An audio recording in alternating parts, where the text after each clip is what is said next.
I never thought I'd be the one bailing out my older sister. Growing up, Sarah had always been the golden child, beautiful, charismatic, and effortlessly adored by everyone, including our parents. I was the one in the background, the quiet achiever, as my mother once put it, which was just a polite way of saying the one nobody noticed until they needed something. So when Sarah called me in tears, telling me that the bank was threatening to foreclose on her house, I didn't hesitate. She said Jason, her husband, had been laid off and that they'd fallen months behind on their mortgage. We could lose everything, Em, she whispered, voice shaking. I wouldn't ask if we weren't desperate. I transferred $120,000, 0 cents, to cover the back payments and help them stabilize, no questions asked. That money had been my down payment savings built slowly over years of running my small but growing online business. It wasn't just money, it was freedom, it was independence. It was everything I'd worked for, and I gave it away without blinking. For family, we agreed to put my name on the deed, 49% ownership, as a legal formality. Jason didn't love the idea, but Sarah assured me it was temporary. Just until we're back on our feet, she said. Then we'll refinance and pay you back. You'll be able to get your own place, no problem. I believed her. Of course I did. This was my sister. Blood. And when my building scheduled a 2-month renovation on my apartment, Sarah insisted I move in with them. It's your house too now, she said. You helped save it. Please, we want you here. I was reluctant. Jason's energy had always been off. He wasn't cruel exactly, just passive-aggressive, the kind of guy who smiled with his mouth and glared with his eyes. But I agreed. It made sense. 2 months, I told myself. 2 months, and then I'd be back in my own space. At first, things were fine. I stayed in their guest room, kept out of the way, cooked meals sometimes to help out, cleaned up after myself. I worked quietly from my laptop during the day and stayed out of their business at night. Jason barely acknowledged me, but I chalked it up to stress. After all, the guy had just come through a financial disaster. Still, little things started piling up, like when I made breakfast one morning and Jason walked into the kitchen, looked at the eggs I'd just scrambled and said, "We don't usually use that pan for grease. Could you wash it out next time?" I blinked. "It's just olive oil," he shrugged. "Yeah, but still, that's Sarah's favorite pan." I let it go. But it kept happening. I'd leave a jacket on the back of a chair, and he'd fold it and place it on my bed with a note. "This isn't a closet." I'd rearrange the fridge slightly after grocery shopping, and he'd sigh and say, "We've got a system. Could you please not move things?" Always polite, always just on the edge of being hostile. Sarah, to her credit, tried to play mediator. "He's just used to things being a certain way," she said. "Don't take it personally." I tried not to, but it was hard, especially when I started noticing how different things were between them now. The warmth that used to exist between Sarah and Jason had turned icy. They barely touched, barely looked at each other. I heard arguments behind closed doors more than once, and though I never eavesdropped, I couldn't help but catch bits and pieces. Words like freeloading, mistake, and once, "she's not even family." That one stopped me cold. I sat on my bed for a long time after that, staring at the wall. Not even family? I'd just given them $120,000, 0 cents. I wasn't charging interest. I wasn't demanding anything. I was literally the reason their home hadn't been taken away, and I wasn't even family. But I didn't say anything. I held my tongue, because maybe it was heat of the moment stuff. Maybe Jason didn't mean it, or maybe I didn't want to believe what I was starting to see, that I had saved their house, yes, but I was never meant to feel at home in it. Looking back now, I think I knew from the very beginning that something was wrong, that I was being tolerated, not welcomed. But when you love someone, when you give them everything, it's hard to imagine they'd ever turn around and treat you like a stranger. Or worse, like a burden. I tried to convince myself that I was overreacting, that maybe Jason's little digs weren't meant the way they sounded, that maybe I was just tired, on edge from living in someone else's space. But the tension only grew thicker as the days went on. It wasn't just the passive-aggressive remarks anymore. It was the silence, the cold glances, the shifting of energy whenever I walked into a room. And Sarah, my sister, who used to talk to me every day about everything, suddenly seemed distant. Her texts became shorter, her tone clipped. She stopped waiting for me to come home from errands, started eating dinner with Jason before I even got back. I felt like an afterthought in the very house I'd helped save. I reminded myself constantly, 2 months. The first real breaking point came 3 weeks in. I was doing laundry, my own clothes, and Jason walked into the garage where the machines were. He glanced at the basket and said, "Could you not run it now? I was about to wash our sheets." I blinked. "It'll only take 30 minutes, he exhaled sharply. "It's just, we have a schedule. Sarah likes the sheets done by dinner. You didn't check?" I stared at him, trying to understand whether he was serious. "You have a laundry schedule?" He didn't even blink. "Yes, please stick to it. You're not the only one living here." That last sentence rang in my ears. I almost laughed out loud. "Not the only one living here? I paid for this roof. More than you," I wanted to scream. But I didn't. I nodded, gathered my clothes, and went back to my room. I didn't speak to either of them that night. It wasn't just Jason. Sarah started echoing his tone. One afternoon, I accidentally left a glass in the sink. That night, she pulled me aside and said, "Hey, would you mind cleaning up right after? Jason gets really stressed when things are out of place." I looked at her. "One glass? Seriously?" She smiled in that way that isn't really a smile. "It's just easier if we keep the house tidy. You know how he is." That night, I couldn't sleep. I stared at the ceiling, wondering how things had flipped so quickly. I hadn't asked for anything. I hadn't intruded. I kept to myself, cleaned up, contributed to groceries, helped with errands, and yet, somehow, I'd become the one they whispered about, the one who disrupted their system. Then came the 4th of July barbecue. Sarah had planned a small backyard get-together. Family, neighbors, a few coworkers. I offered to help set up, brought a few extra chairs, made homemade lemonade and a pie. I thought it would be a good chance to reset the mood, reconnect. People arrived, drinks flowed, music played. For a moment, I actually felt like things were okay. That was until Jason gave his little speech. He stood near the grill holding a beer, grinning like he'd just won a contest. "Big thanks to everyone for coming," he said. "Sarah and I are so lucky to have this beautiful home, good food, and great people in our lives, even the temporary guests." He glanced at me. Some people laughed, some looked confused. I felt my stomach twist. He kept going. "You know, when life throws you curveballs, it's nice to know who your real friends are, who your real family is." Then, staring straight at me, he added, "And who's just crashing here till they find their next move?" A few people looked down. Someone coughed awkwardly. I felt heat rise up my neck and into my face. I couldn't believe it. I had spent 6 figures saving this man's house from foreclosure, and he had the audacity to stand there, beer in hand, surrounded by paper lanterns and twinkle lights that I helped hang, and reduce me to a guest? A burden? I locked eyes with Sarah. She looked away. I stayed for another 10 minutes, pretended to sip from my drink, forced a tight smile when someone tried to talk to me, but inside I was on fire. I went to my room, closed the door, and stared at the deed copies on my laptop. The ones where my name was right there next to theirs, 49%. It wasn't a symbolic gesture, it was legally binding. I'd done it at their request because they said it would make the bank more comfortable, because I was the only one with a stable income at the time. I hadn't even hesitated. I didn't say anything that night, didn't confront Jason, didn't scream or cry or slam doors, but I started making notes, quietly. I wrote down every expense I'd covered, every payment I'd made. I documented how often I'd cleaned, shopped, contributed. I took photos of the items in the house that I'd bought over the years, furniture, appliances, even cookware, things I'd sent as gifts that I now saw differently. I reread our text history, I pulled bank statements, I printed the deed again and highlighted my name. A week later, Jason made a snide comment at breakfast, something about how some people never leave. Sarah chuckled. I didn't respond. I'd already called a lawyer.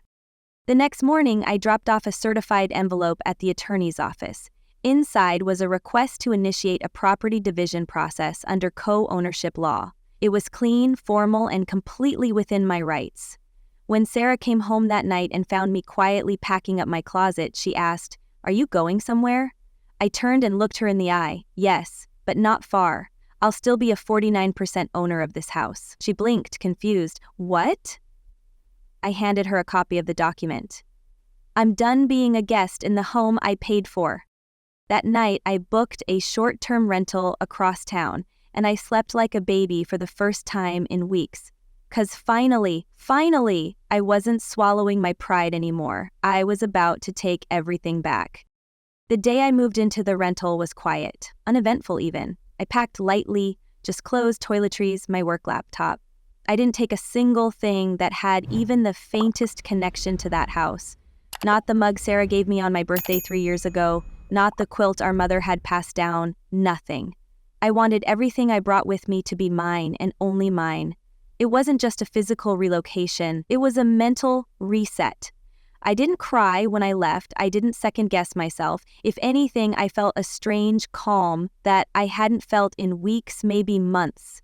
That house was never going to be a home for me, and I was done pretending otherwise. What I wasn't done with, though, was the legal side of things. My lawyer, a sharp woman named Meredith, had been nothing short of surgical. She reviewed the deed, the bank transfers, our text exchanges, even voicemail recordings where Sarah had said more than once, "We couldn't have done this without you." Meredith's verdict was simple. You own 49% of that property. If they don't want to buy you out, you have the legal right to force a partition sale. A partition sale. The polite legal term for blowing everything up. It meant the court would order the house sold and the proceeds divided based on ownership shares. It was usually a last resort, messy and uncomfortable, but in this case, it was exactly what I wanted. I didn't contact Sarah or Jason right away. Instead, I let the paperwork speak for itself.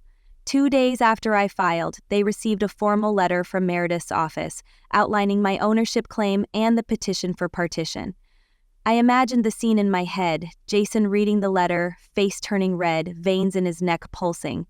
Sarah pacing behind him, trying to play peacekeeper. That was always her role, the buffer, the translator, the apologizer. But now there was nothing to apologize for. The numbers didn't lie. I had put $120,000, 0 cents into that house. I had lived there quietly and respectfully. I had been called a guest in front of strangers. This wasn't personal, this was math. When Sarah finally called me, her voice was trembling. "Em? What is this? What are you doing?" I stayed calm.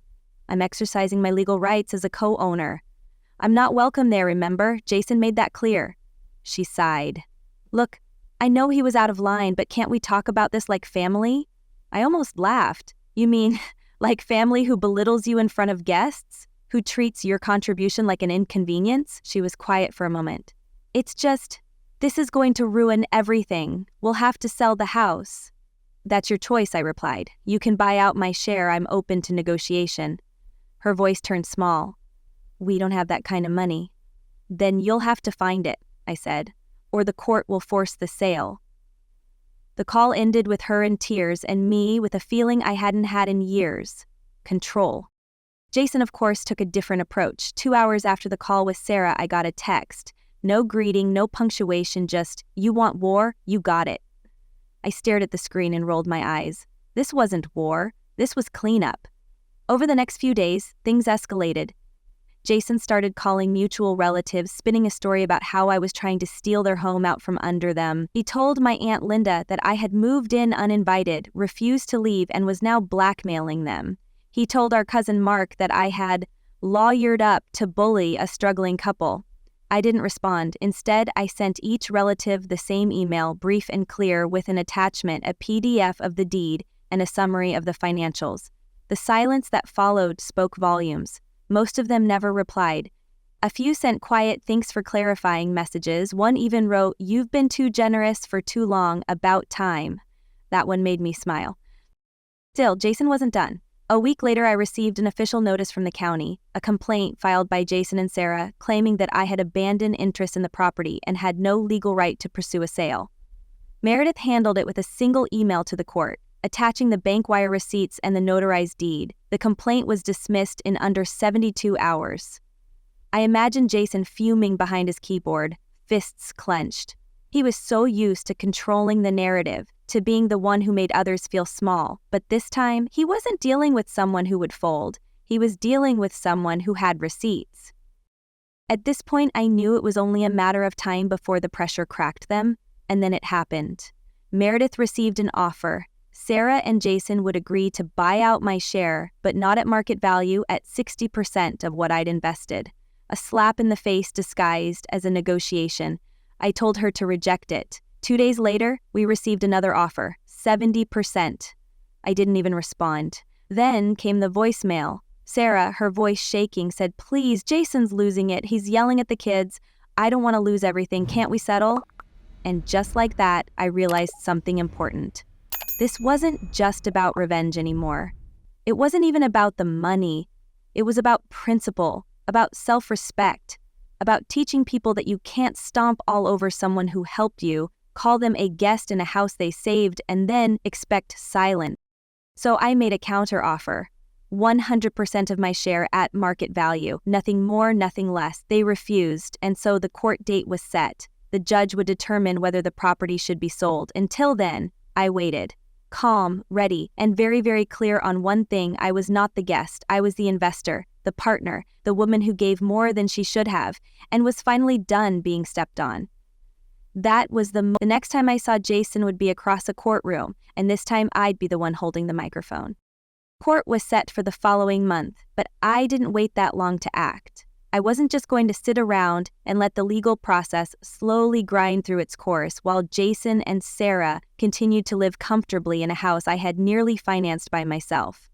I had rights, and it was time I exercised them fully. Meredith had already advised me on what I was entitled to as a co-owner, not just a portion of the proceeds if the house sold, but also my share of the physical assets inside the house. That included anything purchased during my co-ownership period or anything verifiably bought with my money.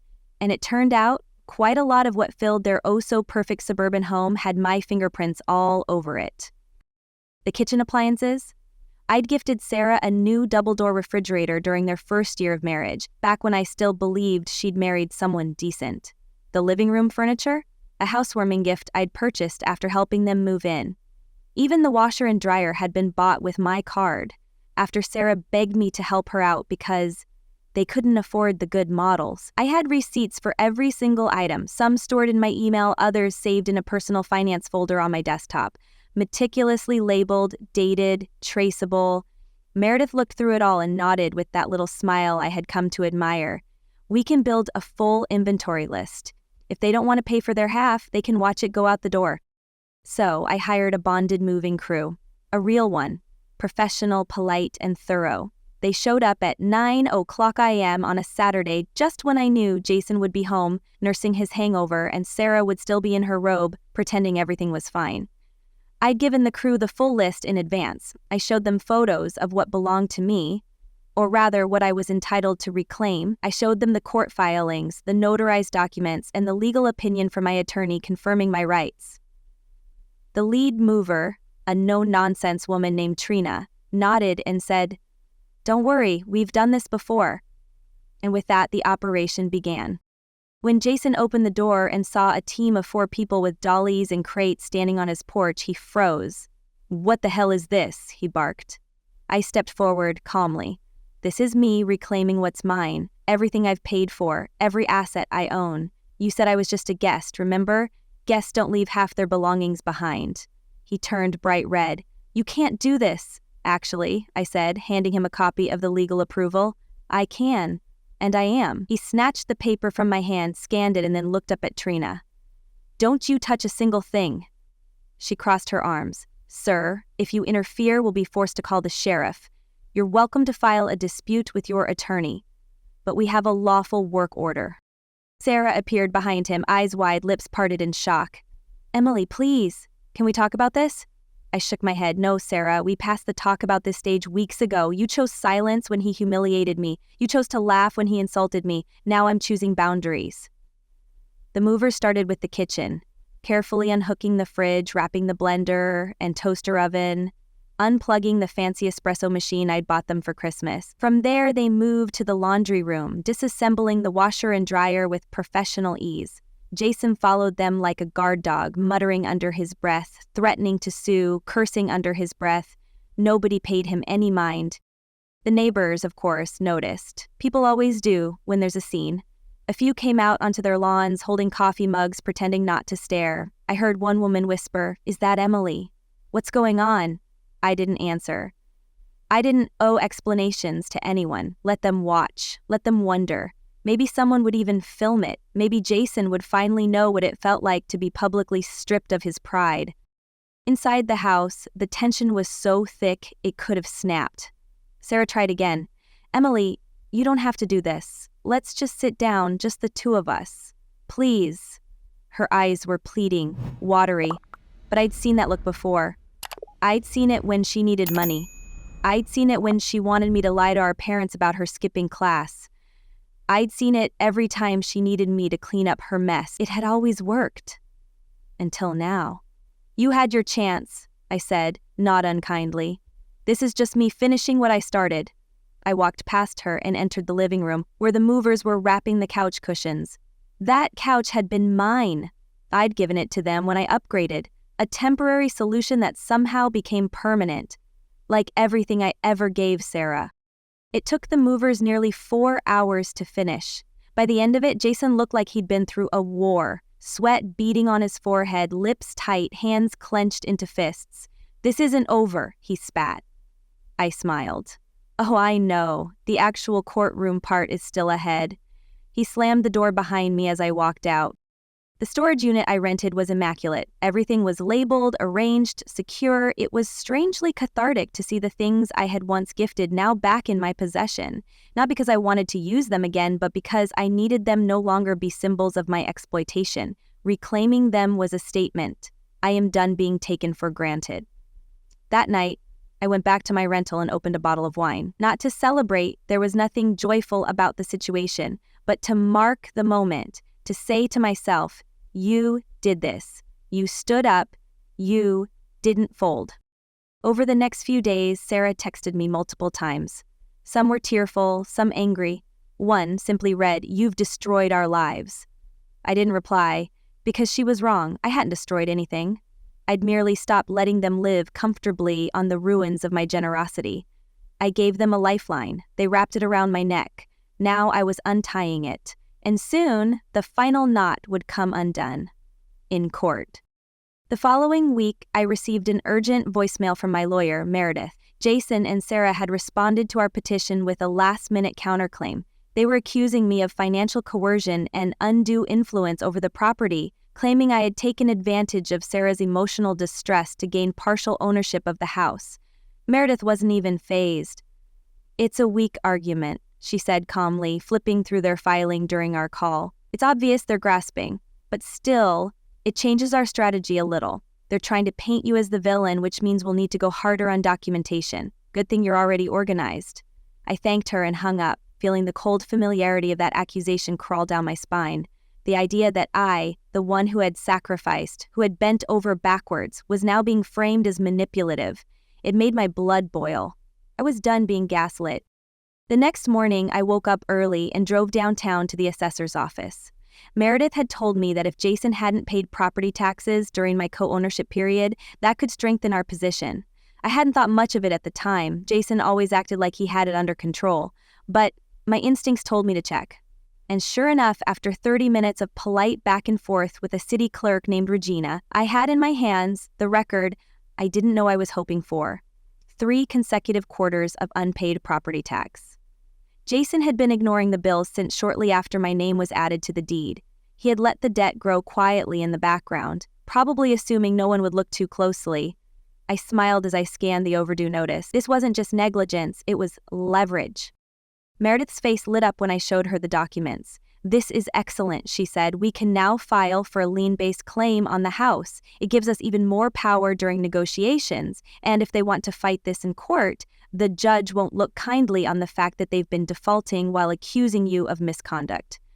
Armed with this new information, we amended our petition and filed the lien. Within 48 hours, Jason was blowing up my phone. He called 3 times in one afternoon, leaving angry, barely coherent voicemails. "You're killing us, Emily. You want us to end up on the street? That's what you want?" I didn't reply, because no, that's not what I wanted. What I wanted was accountability, respect, and if he couldn't offer that, then yes, he could lose everything. A few days later, I got word from Meredith that Jason and Sarah were trying to secure a private loan to buy me out, but every bank they approached balked at their financials. Too much debt. No proof of consistent income, negative equity due to the unpaid taxes. They were essentially broke, but living like they weren't. And now the walls were closing in. Desperate, Sarah texted me again, "Let's talk, just us, no lawyers." I ignored it. The time for gentle conversations was over. I knew what she wanted, to appeal to my emotions, to remind me of childhood memories, to tug at the bond that had already been frayed to breaking. But this wasn't about nostalgia. It was about justice. Meanwhile, Jason made one last pathetic move. He posted on social media. A long, rambling post on Facebook, tagging mutual relatives, describing me as the greedy sister who was never satisfied with being the successful one and now wants to take away our home because she's jealous. I stared at the screen for a long time, equal parts furious and incredulous. Jealous of what? A collapsing marriage and a mountain of unpaid bills? A man who humiliated me and a sister too cowardly to stand up for me? But I didn't respond. I didn't comment. I didn't screenshot or report. I simply copied the post and sent it to Meredith. When we walked into the courthouse for our hearing, I wore a navy pantsuit, clean makeup, and calm confidence. Meredith had told me not to say much unless spoken to. Let the documentation speak for itself. Across the courtroom, Jason looked exhausted, his eyes bloodshot, suit wrinkled, hair unkempt. Sarah sat beside him, her hands clutched together so tightly I could see the whites of her knuckles. When the judge entered, the room hushed. He reviewed both sides quietly for nearly 20 minutes, flipping through thick stacks of evidence. Then he looked up. "What I see here," he said, his voice steady but firm, "is a situation where one party contributed significant financial assistance to preserve a home that was otherwise at risk of foreclosure. That party, Ms. Weston, was added to the deed as a co-owner and has fulfilled her responsibilities. Meanwhile, the defendants, Mr. and Mrs. Carter, have failed to pay taxes and now attempt to discredit the plaintiff with what I consider to be vague and unsupported claims." Jason opened his mouth, but the judge raised a hand. "I'm not interested in emotional accusations. I am interested in documents, and Ms. Weston has come prepared." He turned to his clerk. "The court grants Ms. Weston's petition for partition. The property is to be listed for public sale within 60 days unless the defendants can purchase her share in full at market value prior to that date." Jason's jaw dropped. Sarah gasped. I remained still. Inside, though, my heart was pounding. I had won. The next hour was a blur. Paperwork, signatures, official notifications. Jason didn't say a word to me. Sarah looked like she wanted to. Her eyes met mine more than once, but I didn't give her the opening. Outside the courthouse, Meredith clapped me on the shoulder. "That went about as well as it could have," she said. "You did everything right." I thanked her, then walked away slowly, letting the moment settle in. This wasn't a dramatic explosion. It wasn't vengeance for the sake of ego. It was a clean, sharp line drawn in the sand. I had given them everything, and now I was taking it back.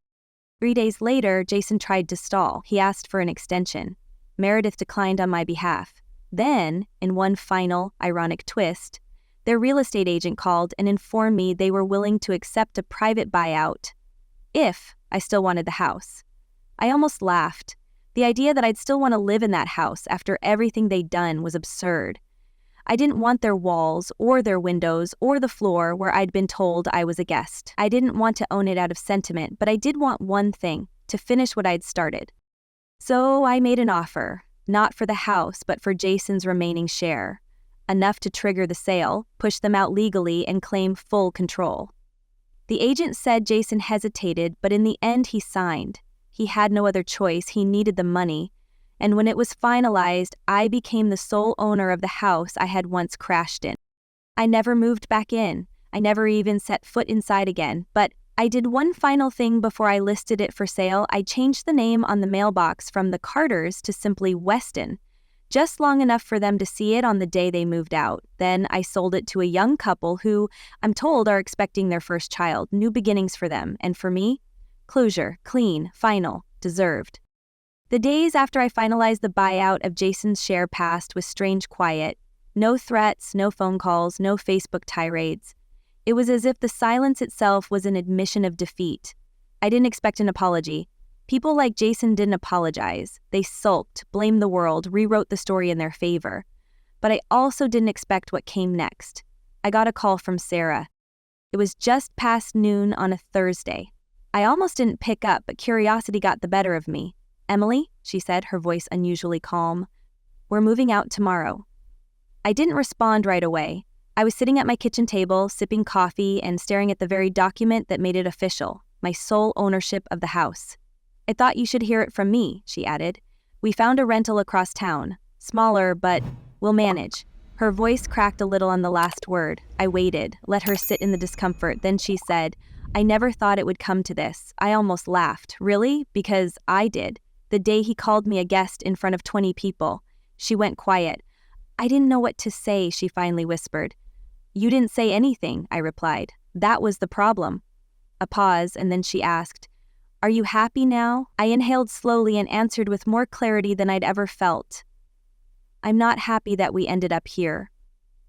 But I am proud that I stood up for myself. That I finally stopped letting people take from me and treat me like I should say thank you." She exhaled sharply, a sound between a sigh and a sob. "Goodbye, Emily," she said, and hung up. That night, I went by the house one last time, not to confront them or even to see them, just to watch. I parked on the opposite side of the street and sat in the dark car, headlights off, watching them carry out box after box. Jason didn't say a word, didn't even glance around as he packed up their lives into the back of a rented van. Sarah looked tired, her face pale, her movements robotic. The kids were silent too. It was surreal watching a family unravel, especially one that had tried so hard to present itself as untouchable, as perfect. And I realized something important that night. Revenge didn't have to be loud. It didn't have to be theatrical. Sometimes the most powerful kind of revenge was simply living with your head high while they packed their lives into cardboard. They left just after midnight. I watched the taillights disappear down the road. For a moment, I felt the faintest flicker of sadness, not for them, but for what could have been. If they'd simply respected me, if they'd simply remembered that generosity doesn't mean servitude. But the moment passed. The next morning I entered the house alone. It was strange seeing it so empty, their furniture gone, their photos stripped from the walls. I walked through each room slowly, not as a guest, not even as a new owner, but as someone reclaiming a space where she had once been erased. In the living room, I opened a window. The breeze was warm and the silence inside felt sacred. In the kitchen, I ran my hand along the counter where Jason once told me not to cook without permission. In the hallway, I paused outside the room where I'd once stayed, the one they called the guest room. It was empty now, but it didn't feel like a guest space anymore. It was mine. All of it was mine. I sat on the floor in what used to be the dining room and thought about the journey that had brought me here. I thought about the $120,000, 0 cents, that started it all. At the time, it had felt like an act of love, of familial duty. I'd transferred it without hesitation, convinced that helping my sister keep her home was the right thing to do.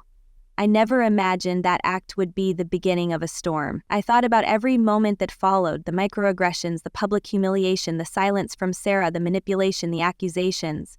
I remembered the moment Jason called me a guest. That single phrase had cracked something inside me, but instead of breaking me, it woke me up. I'd spent so much of my life being the reliable one, the helper, the fixer. I was the one everyone called when things fell apart, the one who always said yes, even when it cost me.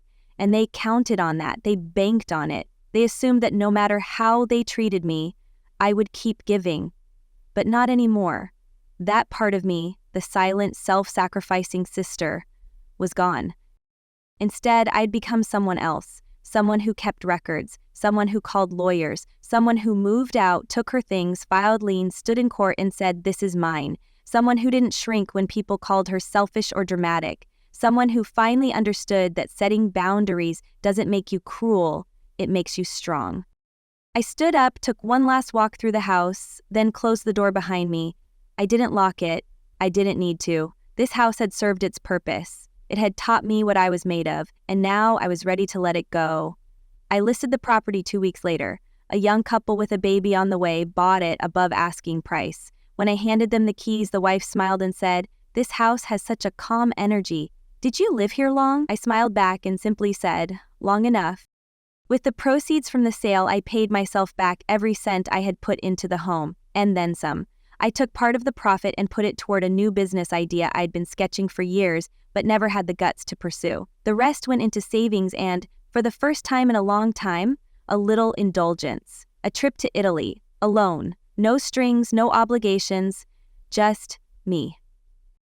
And every so often, I'd get word through the grapevine about Sarah and Jason. They were struggling to adjust to their smaller place. Jason had trouble finding work again. Sarah stopped posting picture-perfect family updates. But I didn't keep tabs. I didn't need to, because their story was no longer mine. I had written my own ending, on my terms, in my voice, and this time I wasn't a guest in anyone's life. 6 months later, I was sitting on the sun-drenched balcony of a small apartment in Florence, sipping espresso and watching the light spill across the terracotta rooftops. Life had shifted dramatically since I last stepped out of that house, the house I'd saved, then reclaimed, then let go of. It had sold quickly, and after taxes and legal fees, I was left with more than enough to rebuild my savings, clear out old debts, and finally put energy into things that mattered to me. For the first time in my adult life, I wasn't financially entangled with anyone. No cosign loans, no desperate late-night phone calls asking for help, no guilt-tripped holidays or whispered comparisons. I was free, truly, finally free. Italy had always been a dream I'd shelved for someday, but after everything I'd been through, I stopped waiting. I booked the ticket the same day the wire transfer from the house sale hit my account, and I didn't ask permission, didn't consult anyone, didn't share the news with family, I just went. I spent the first few weeks wandering cobblestone streets, visiting museums, getting lost in open-air markets and centuries-old cathedrals. I journaled every morning and spent afternoons sketching ideas for a wellness startup I'd long dreamed of launching, a platform for women learning to rebuild after betrayal, burnout, and boundary violations. The idea had come to me not from revenge, but from clarity. I wasn't the only one who had been silenced, stepped on, and then called selfish for standing up. I knew that now, and I wanted to build something that helped other women reclaim their voices without apology. One evening, while dining at a tiny, family-run trattoria, I received a message from an unknown number. I nearly ignored it, but curiosity won. It was Sarah. Her message was brief. "I heard you sold the house. I hope you're happy. We're struggling, but I guess that doesn't matter to you." I stared at the screen, not with anger, but with an odd sense of detachment. The woman who had once been my closest confidant had become a stranger who couldn't take responsibility for her own choices. There was no "I'm sorry," no recognition of what had happened, just another attempt to make me feel guilty for setting a boundary. I didn't reply. I didn't even delete the message. I just let it sit there, a frozen remnant of a chapter I'd already closed. A few weeks after that, I received an email from a mutual friend back home. Jason and Sarah had officially split. She had taken the kids and moved into a smaller apartment closer to her job. He had apparently burned bridges with most of his social circle and was now facing legal issues from unpaid loans. I didn't feel joy in hearing it. There was no smug satisfaction, no celebratory fist pump, just confirmation that people who live on borrowed integrity eventually run out of credit. Actions catch up. Eventually, they always do. The truth is, revenge was never the end goal. It wasn't even what sustained me through those long, difficult months. What truly carried me was the decision to choose myself, to stop negotiating with people who weaponize love, to stop accepting scraps of respect in exchange for endless loyalty. I didn't need to punish Sarah and Jason.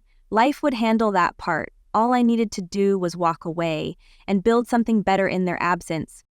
As my trip wound down and I packed my suitcase for the flight back to the States, I felt something I hadn't felt in years.